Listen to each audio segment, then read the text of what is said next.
Horror. It is one of the most popular genres in all of video games. I am a big baby when it comes to actually playing horror games. I have a Morai. I've had a Morai on my desktop for years. Have not played it for more than 2 hours because I got one jump scare and then that was it for me, dog. But I noticed that there is kind of a gap in the market for Halloween media that isn't scary. One of my favorite Halloween specials growing up was The Scary Godmother. If you didn't grow up watching this, she's a little rough to look at. It's like this special about this girl who ends up in like this monster world, and she attends this monster's Halloween party. And the entire special is just a very dull Halloween party with just very mundane antics, and I think that's great. Like, I just love slice of life shit. Scary Godmother has influenced me so much in my, aesthetics. Like, when I picture Halloween, I picture Scary Godmother. That brand of Halloween I just adore, and I don't see enough of it. So that's why I came up with the game idea. So this game is basically, I wanted to make a Halloween game that was not horror, for all the scared people like me who hate getting spooked but love Halloween aesthetics. So the idea for this game is that you're a little trick-or-treater child who gets trapped in a monster world and attends a Halloween party run by Halloween monsters to get back to their world. So I actually had this idea for this game about a year and a half ago. So I made my first ever game, Rescued, which is the first video on this channel documenting how I made that. And then right after I finished that game, I started another one that was this Halloween game. I started this in September. It took me a month to make my first game. I was like, great, I'll get this out in a month, right in time for Halloween. It is now March of 2026. I'm accepting this game is going to crash and burn because I'm releasing it in March, but you can be spooky whenever, that's allowed. So this game's development had 3 phases. So the first phase was in August and September of 2024, where I did most of the art and a little bit of the code and a little bit of the writing. I then abandoned it. I didn't choose to abandon it. My school year started and I thought I could work on it during the semester and I could not. Well, I could. I was just a lazy cow, as they say in the biz. The next phase was during winter break. So this January, I basically restarted work on it. I did a majority of the writing and I took another break when spring semester started, and now it's spring break and I finished it over break. Cool. I'm probably gonna cut that because that's not interesting. The main point is that this took so much longer than it needed to. My god, I spent so long making the art, so it never really crossed my mind that I was gonna fully abandon it. I always knew I was gonna finish it because I don't like seeing shit go to waste. And here we are. One could say way too late. But let me take you through the process of this whole thing. So the first thing I started with was the art, which I think you're probably seeing some speed paints of right now. These were mostly drawn in 2024. So the idea for this game started out with some basic concept art of just like the characters I wanted to do. I wanted to do basically one of every generic Halloween creature. I really love going as generic Halloween creatures for Halloween. Like one year I just went as a vampire. No specific vampire, just vampire. Fantastic. People should do more of that. I kind of write characters as I draw them. So I'll draw somebody and then assign traits to them, which is probably ill-advised. I'm realizing I should probably start doing that the other way. The main undertaking for the art was the town. So I don't have a ton of experience drawing like buildings and like more architectural stuff. So I used like these little Halloween like figurines as reference. Like I've seen these little like Christmas village statues, but I didn't know they made them for Halloween. I am so happy with how this town turned out, like visually. I picked a very limited color palette, which I would highly recommend for anyone designing anything of scale because it will make everything go so much faster. It just looks cohesive by default. So I drew the entire town from scratch, but then for the interiors, I did this thing where I made like a sheet of just a bunch of outlines of furniture, and then I was able to basically take the outline and then just like copy paste it into a scene. So doing that really sped up the process of furnishing all the interiors. It just made it go so much faster. With my first game, Rescued, I drew everything by hand. Everything was a unique asset. It'd only be in that scene, and that had a couple issues. One, it took forever. The way I did it, you couldn't really interact with it in the environment. Like there wasn't a 3D effect. Like you couldn't really go behind any object. But this art is why I kept this game alive, because I love this aesthetic so much. Like even though this art is kind of old for me and I've improved since then, I don't know, just if you have a strong color palette, stuff just kind of holds up. I don't know, I'm still trying to land on a art style that can work for games, because I like having it be hand drawn, but it takes so fucking long. But pixel art, I do like pixel art. I just need to get better at pixel art. I basically finished all the art in the first phase of this. And so for the coding in this game, the coding in all my games is It's functional. That's how I would describe my code. Just make it work. I don't have any super big passion for coding. I'm passionate about what it can do. So I use the Dialogic plugin for the dialogue system. I did not code the dialogue system. I did code everything else. Well, that's a stretch.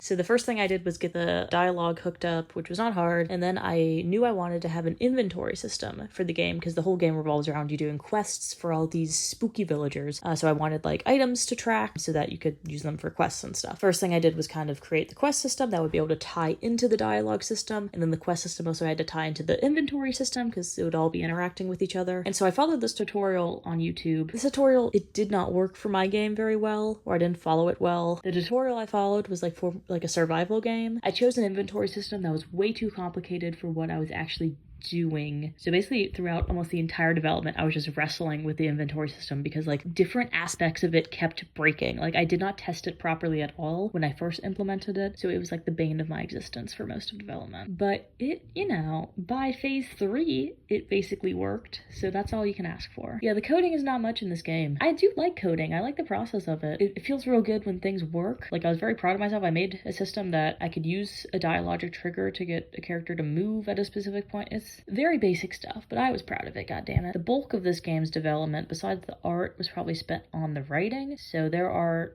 29 quest lines in this game. Not all of them are the same length. Some of them are a lot more complicated than others. During the first phase in 2024, I had finished and implemented one full quest, and it was one of the short ones, and I wanted not just quest dialogue, but I wanted like flavor text. I wanted you to be able to ask characters questions that weren't necessarily relevant to the plot, but just like fun stuff. And all of that, you know, detailed writing, world building, it takes a really long time. Like I always underestimate how long writing takes. It takes fucking forever. Oh my god, like I enjoy it, but goddamn, like it's fun once I'm into it, but it's just so intimidating. It's like, okay, I have 29 quests to add. So a year and a half later, I come back to finish the writing in the game in like December of 2025. So during my first like phase of development, I created this big document that was like all the quests, all the characters, every item they give, every item they need, and it was all on these big sheets of paper that I physically hung in front of my desk. So a year and a half later, I come back to finish writing this game, and I completely have forgotten what all the quests were supposed to be, what every character's deal was. It's just gone from my memory. So I find this document. I remember like 8 months ago, I like had the document hanging on my wall in front of my desk at home. And like before I moved to college, I like dramatically ripped it down. So I was like, oh, this game is never getting done at this point. So my first process of like rewriting this game and finishing it was I took that big document and I transcribed it into a flowchart, which is so much nicer. Flowcharts are your friend, especially because I've never written a game that was like non-linear. Like you can do the quests basically in any order. So I had to like consider that any character the player is talking to could be the first character they're ever talking to. It was a different story structure than I had written before, which was fun. I liked it. You know, I'm happy with how it turned out, and that's all I need, damn it, because this game,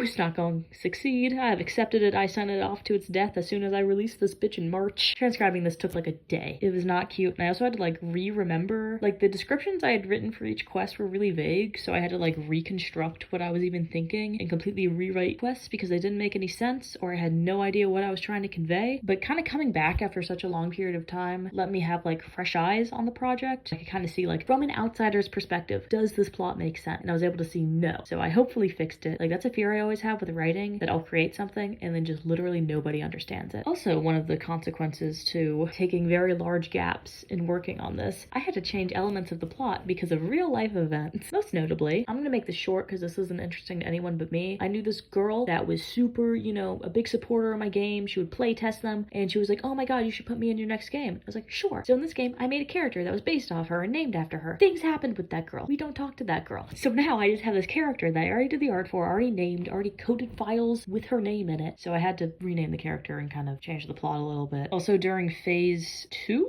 which was in winter break, I like wrote in a character that was supposed to be, I had like just gotten broken up with. So like I wrote a character that was like dissing my ex in the way they would talk. And by the time I was finishing the game, now in March, and I was like proofreading all the dialogue, I had like parodied this person in such a specific and tame way that when I was proofreading, I literally had completely forgotten I had based this character off of my ex. I did not register it at all, which I guess is a good thing. So yeah, this game has a couple ghosts in it, and not the Halloween kind. Yeah, also other miscellaneous notes with the writing process. I decided early on in 2024 to name 2 separate characters. I have 2 characters. They are named Mems and Mums, spelled almost identically. Literal nightmare keeping their names straight in the code and the...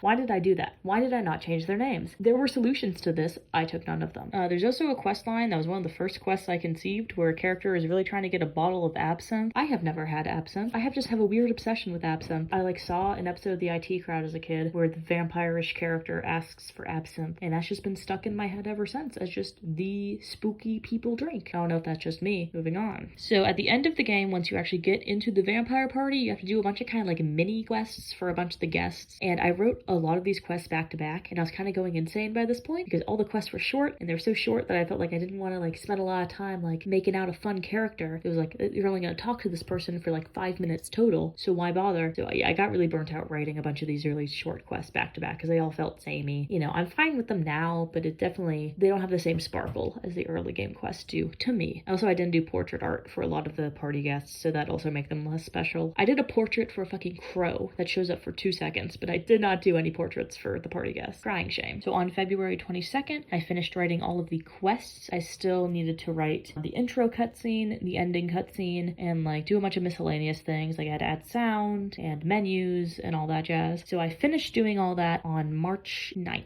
So the way I was writing the dialogue in the game was I was typing it directly into the Dialogic plugin. It has a visual editor. You can see it in the footage. But the issue with this is that there's no spell check. I'm really, as far as Gen Z goes, I'm not that bad at spelling, or I didn't think I was. And with how the visual editor works, there's not a super good way to copy paste every line of text. So I couldn't really just copy paste everything, put it in a word check and then paste it back. Or at least I thought there wasn't. I figured out a way you can switch it to a text editor instead of the visual editor and then copy paste everything really easily. So what I'm saying is this is my first game ever where every line is actually spell checked. I can't guarantee it's all grammatically correct, but most things should be spelled correctly.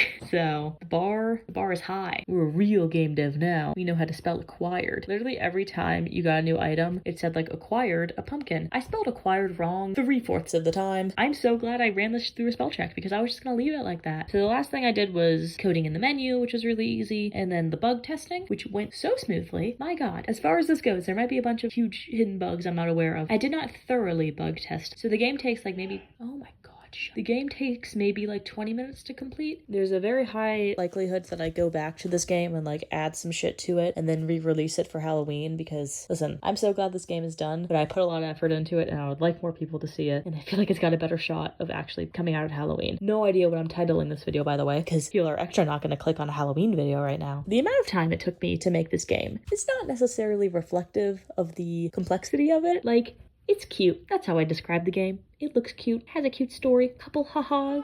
Shut up. I like how it came out. It's kind of hard to be proud of it because it took so long. I'm embarrassed to say this game took me almost 2 years to make because it's not, the game takes 20 minutes to play. It's embarrassing. I could have been working on this and I wasn't because, as I said, I am a, what I call it, lazy cow? Yeah, that. It's just, I have a really hard time motivating myself to start because it's such an intimidating thing because you have to do everything. But when I'm doing it, it's this is the only thing I want to do. But with this game being done, I have officially finished the backlog of abandoned projects I've had. The previous video, Dancing Dead, and this one were the projects I made a ton of assets for and then just got fully abandoned. They're done. So sky's the limit now. I can start anew. I'm entering kind of a big game jam later this month, so I'm hoping my next video will be about that and it will not be a year from now. Lord willing. I hope you found this compelling in some way. Play the game. It's in the description. I'm really happy with it. You can also just save it and wait till play till Halloween. There's a really good chance I just re-release this because I'm just glad it's done. I like thinking about being successful more than I like doing the steps to being successful, which I guess is not a unique trait. I just want to be the different person that actually does it. It is embarrassing that it took me 2 years to make a game that should have taken a month. Was there a second half to that sentence? The big lesson from this whole experience: set deadlines for yourself. My first game that I fully finished, I gave myself a strict month deadline. The past 2 games, no deadline, big issues, okay? Because just going off vibes and going off how long I think something will take does not work. This is not working. I don't ever want to have something like this happen again. It's done. That's what counts. I put in so much effort to this game. I worked really hard. And, it's all worth it. It's all worth it for the fans, for the people. It's just the reviews and the overwhelming support that just really keeps me going. Where would I be without them? I know it's intimidating being around royalty, but don't worry. We should offer them some refreshments, don't you think? Yeah! Also, is the audio better this time? I put a sock over my mic, so I hope that means something to you.